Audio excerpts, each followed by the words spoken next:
Que tipo de gente votou em Bolsonaro?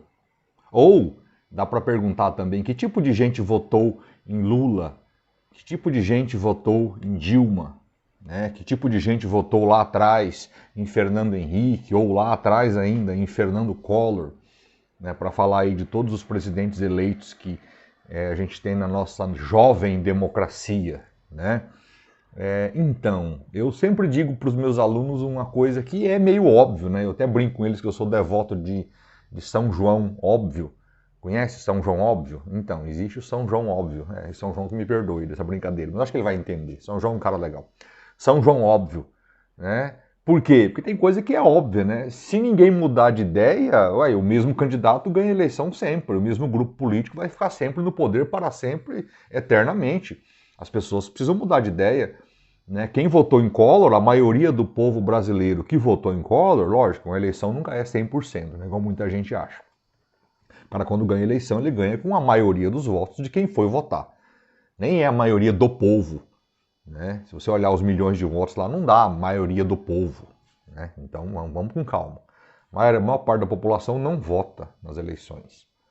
Né? É só você olhar os números que você vê isso. Eu já fiz esse exercício em sala de aula, às vezes, quando eu percebi que ganhamos a eleição, né? Então temos a hegemonia total sobre a sociedade. Pois é, não tem. Por isso que eu gosto do parlamentarismo, porque ele representa melhor a diversidade de pensamentos do país. Mas voltando ao ponto. Né? Quem votou em Collor deve ter se arrependido, porque o Collor foi um presidente meio problemático, foi caçado, tudo, era um governo ruim, ineficaz. Aí veio o Itamar, que era o vice, beleza, passou, veio o Fernando Henrique. Então ganhou por maioria, ganhou em primeiro turno, veio depois de novo em 98, ganhou de novo em primeiro turno nas duas eleições do Lula. Aliás, os três ganharam do Lula. Aí o Lula ganhou em 2002. Né? E quem é que votou em Lula? Se você for olhar, grande parte de quem votou em Fernando Collor e em Fernando Henrique duas vezes, votou em Lula. Porque senão não ia dar para ganhar. Um pouco de gente, ou muita gente, teve que mudar de ideia, mudar de lado ideológico, né? Apesar do FHC pessoalmente ter uma trajetória mais de centro-esquerda, mas a aliança que ele fez para ganhar foi uma aliança com a direita, com o PFL, o antigo PFL, que hoje é o Democratas, né? É do Antônio Carlos Magalhães, lá na Bahia, do Jorge Bornhausen, quem é mais velho vai lembrar do que eu estou falando, lá de Santa Catarina, né? Enfim, políticos de direita, da direita brasileira, né? Enfim, aí Lula ganhou também com esse povo, porque ele se juntou ali, não lembra, né? Quem é novo não lembra, mas os mais velhos vão lembrar. Carta ao Povo Brasileiro, Lula, foi ideia do Zé Dirceu. Temos que ganhar o mercado, ganhar o empresariado, ganhar a classe média e, portanto, vamos fazer um discurso, sim, contra a corrupção. Esse era o discurso central do PT na década de 90 e início dos anos 2000, e a favor da economia de mercado. Não vamos dar um golpe socialista, não vamos relativizar a propriedade privada no Brasil. Né? E a principal estratégia foi, bom, vamos pegar um vice, né, empresário, que é o José Alencar, que era um dos grandes empresários do Brasil naquele período, e vamos falar ao mercado, falar à classe média, falar a quem tem propriedades, que não precisa se preocupar que a gente não vai relativizar a propriedade privada. O nosso governo vai ser um governo que vai buscar a justiça social, mas, né, mantendo as conquistas de cada um. E deu certo, né? Ganharam a eleição com um apoio maciço do povo. De novo, é o mesmo povo que votou em Fernando Collor, que votou em Fernando Henrique duas vezes, aí vota em Lula em 2002, vota em Lula em 2006, vota em Dilma em 2010, né? Vota de novo em Dilma em 2014, apesar de ser uma eleição ali apertada, mas Dilma ganhou as eleições com 54 milhões de votos. É sempre importante ressaltar isso, porque fica parecendo que Dilma foi inventada. Não é bem assim não. Né? E aí vem Bolsonaro e ganha com 57 milhões, eu acho, de votos, né? Em 2000, acho que é isso. 57%, sei lá, uma coisa assim. Bolsonaro ganha as eleições, mas se você olhar bem, né, ganha em segundo turno, é sempre ali parelho, né? Fica entre 60% e 40% dos votos, umas variações para lá ou para cá, mas é isso. É o normal da democracia brasileira. Se ninguém mudar de ideia, o cara não ganha, o outro não ganha. Se parte dos eleitores de Dilma não tivessem mudado de ideia, Bolsonaro não teria ganhado. né? Por que eu estou falando isso? Porque agora virou moda ofender as pessoas que votaram em outros em determinado momento. Né? Eu estou falando disso especificamente pelo caso do governador do Rio Grande do Sul, do Eduardo Leite, que falou que era gay e tal, não sei o quê. Aí o pessoal da esquerda, que, digamos, a maioria das pessoas que defendem a causa gay é de esquerda, pelo menos a maioria que fala, né? Tem muita gente que talvez nem fale, mas enfim, não vem ao caso. Mas começou a bater nele por quê? Porque em 2018 o Eduardo Leite apoiou o Bolsonaro. Então aí agora não vale, né? Já que ele votou em Bolsonaro, então ele não é uma boa pessoa. Como se ele não pudesse mudar de ideia, como se milhões de pessoas não tivessem que mudar de ideia caso, né, alguém queira ganhar a eleição. Você não vai ganhar a eleição se uma parte do eleitorado que votou em outro candidato na eleição anterior não votar no seu candidato agora, na eleição de 2022, no ano que vem. E aí o cara vai ofender os outros? Essa é uma boa estratégia? Vamos ofender os que votaram em Bolsonaro. Esquecendo que em 2014 e 2010 e 2006 e 2002, grande parte dos eleitores de Bolsonaro votaram nos candidatos da esquerda. Lula e Dilma, 2 vezes cada.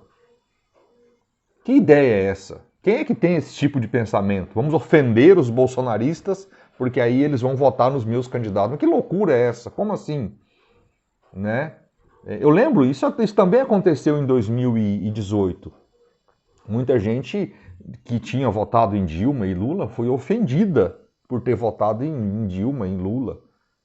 E aí o cara queria que você votasse no candidato dele. Você está me ofendendo, meu amigo. Você me ofende, né? Porque eu fui isso, que eu fui aquilo, que eu sou ladrão também, já que eu apoiei o ladrão, eu sou o ladrão, já que eu apoiei o não sei o quê, porque eu sou aquilo. Né? Bolsonaristas diziam que todo mundo que tinha votado em Lula e Dilma era comunista. Mas então como é que ele ganhou? Se todo mundo é de esquerda e comunista e não sei o quê. Como que ele ganhou a eleição? Faz sentido isso? Eu considero isso talvez o fundo do poço das ideias políticas. Você considerar o seu adversário alguém que deva ser defenestrado, né, jogado para lá, ofendido até o limite. Mas agora estão fazendo isso com o Eduardo Leite. A esquerda precisa de votos o ano que vem e resolveu ofender alguém que talvez votaria contra Bolsonaro. Eu conheço muita gente que já pensa em votar até em Lula no segundo turno, no ano que vem, se ele for para o segundo turno com o Bolsonaro, votar em Lula para evitar que Bolsonaro ganhe.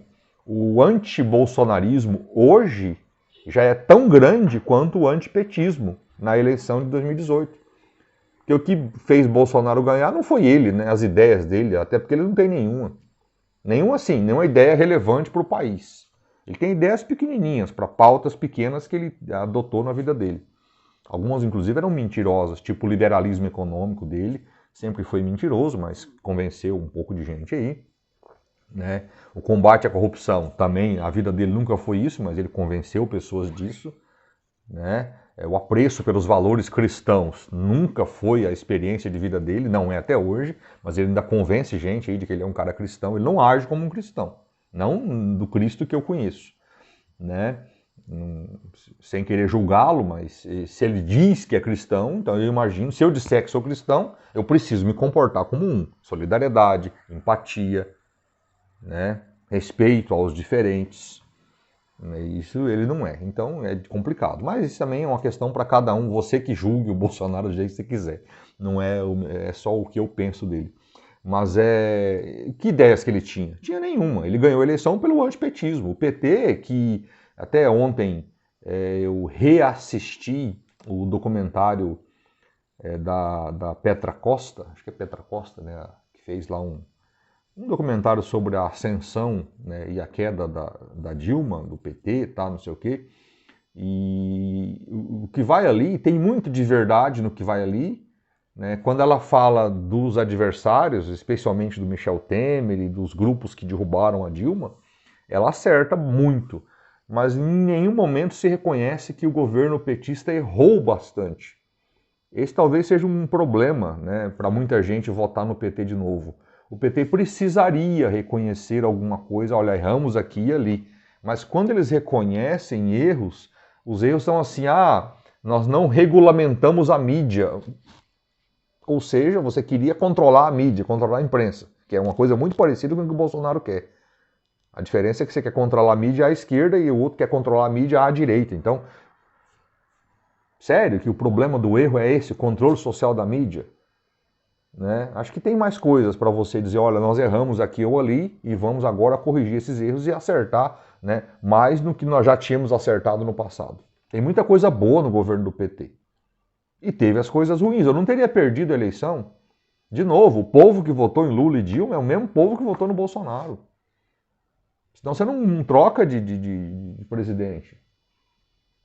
Não estou dizendo que todo o povo é igual, não é isso, mas tipo assim, você tem ali 20, 30%, você não ganha a eleição.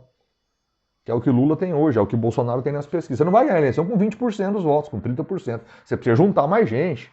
É esse povo que fica mais maleável que eu estou dizendo que muda de ideia. Então você não pode ofender as pessoas, chamá-los de imbecis e idiotas porque votaram no outro na eleição. Isso é um negócio meio bobo, né? Isso piora a qualidade da nossa democracia, que já é jovem e problemática demais. Né? Outra coisa que eu acho bem problemática também, eu luto contra isso há muito tempo, é o tal do combo ideológico. Né? Você não pode, por exemplo, eu sou contra, as privatizações. Então isso me coloca na esquerda. Aí eu tenho que adotar todas as demais pautas da esquerda. Né? Ou então, eu sou a favor da liberalização das armas. Facilitar. Então, beleza. Agora então eu tenho que adotar todas as pautas da direita. É um combo. Você não... é política como um fast food. Você vai lá e compra, vem tudo misturado ali. O sanduíche, a batata frita, a Coca-Cola. Mas eu não quero. Não. Você tem que querer tudo. Então, se eu concordo com uma coisinha da esquerda, eu sou obrigado a concordar com tudo. Se eu concordo com uma coisinha da direita, eu sou obrigado a concordar. Que isso? Isso empobrece demais também a qualidade da democracia. E dificulta as pessoas a gostarem de política, porque se você tem que se associar 100% a um dos lados, fica difícil. Eu, por exemplo, tenho essa dificuldade. Eu tenho algumas visões muito claras, que batem muito com as ideias da esquerda. Um exemplo, na economia, eu sou um keynesiano, que é o famoso desenvolvimentismo. Eu acho que o Estado tem um papel preponderante e importante, mas perceba, eu não sou exatamente contrário às privatizações, eu acho que algumas delas são importantíssimas, quando bem feitas, é lógico. Não igual essa aberração que foi feita na Petrobras, na Eletrobras, que vai custar mais caro do que está custando hoje, para o povo pagar na sua conta de energia. Né? Então, assim, por eu ser a favor de um pouco de privatização, eu recebo críticas dos esquerdistas que eu tenho que ser 100% contra. Não pode ser assim. Você precisa aprender a se abrir para o debate, a conversar. Eu gosto de muita coisa que o Ciro Gomes diz. Né? Por exemplo, o Paulo Guedes agora adotou a ideia dele que é taxar lucros e dividendos. Isso é ótimo. Lucros e dividendos, não taxar grandes fortunas. O Ciro Gomes defende também a taxação das grandes fortunas. Aí eu já acho meio bobo. Já acho que é um negócio que pode afastar os grandes ricos do Brasil. Agora, lucros e dividendos? Por que não taxar, se o mundo inteiro taxa? Não tem para onde o cara fugir. Ele vai tirar o dinheiro daqui. Para onde? Todo lugar do mundo taxa lucros e dividendos. E essa taxação pode diminuir algum imposto do cidadão, diminuir o ICMS, diminuir o IOF, diminuir sei lá o quê. Outro imposto que nós, os povos, as pessoas comuns, o povo comum paga. Né? Agora, não é porque concordo com algumas ideias do Ciro Gomes que pronto, né? O adversário dele é totalmente inútil e imbecil e incompetente. Não, gente, não precisamos evoluir um pouquinho essa questão do debate. Né? Eu não sou a favor do combo ideológico, tem que pegar uma coisinha e você tem que pegar tudo junto. Não, calma, vamos com calma. Mas de novo, tá? Esse aqui é um recado para os esquerdistas.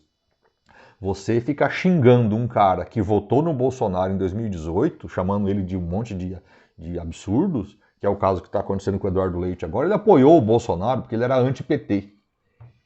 Acorda, é só isso. É o antipetismo. E o Rio Grande do Sul votou em Bolsonaro, então ele tinha que ganhar uma eleição para governador. Você queria que ele ficasse fazendo o quê? Lula livre? Ele é do PSDB, um partido adversário, historicamente adversário do PT. Né?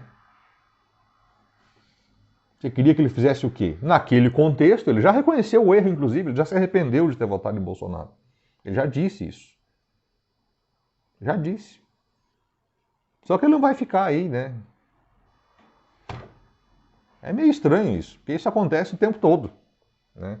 Bolsonaristas fizeram isso com petistas que tinham votado em Dilma e Lula, chamando eles de idiotas. Aí queria o voto deles. Agora é os petistas que estão xingando os bolsonaristas e precisam do voto deles no ano que vem. É um negócio meio esquisito, né? Mas enfim, eu acho que essa mensagem é importante, né? Quem é esse povo que votou em Lula e Bolsonaro? Pois é o mesmo povo. A gente está falando das mesmas pessoas. Eu conheço muita gente que votou em Lula, né, e depois votou em Bolsonaro. Eu conheço gente, inclusive, essa é bizarra, que brigava mesmo com os amigos, com a família, discutia pela esquerda, pelo PT, e de repente em 2018 passou a brigar pelo contrário. Inclusive brigou em 14 pela Dilma e de repente brigou em 18 pelo Bolsonaro. Brigou mesmo de ofender, de xingar, de falar coisas absurdas um do outro. Conheço muita gente assim. Né? Então, acho que a gente não pode ficar interditando o debate. Essa é a mensagem. O debate precisa ser aberto e mais claro e as pessoas têm direito de errar e acertar. Esse é o ponto. Beleza? Assistam o documentário da Petra Costa, que é Democracia em Vertigem, uma coisa assim, é esse o nome. Eu já tinha assistido antes, quando saiu, assisti agora, tive uma outra visão. É legal assistir de novo depois de um tempo, você tem sempre umas visões diferentes das coisas, né? Mas um dia falamos mais desse documentário. Eu acho um documentário muito bom, muito bem feito. Não concordo com tudo que está lá, mas o documentário é muito bem feito. Assista. Sou a favor de você assistir e ler de tudo. Valeu! Até mais. Bom domingo aí para todo mundo.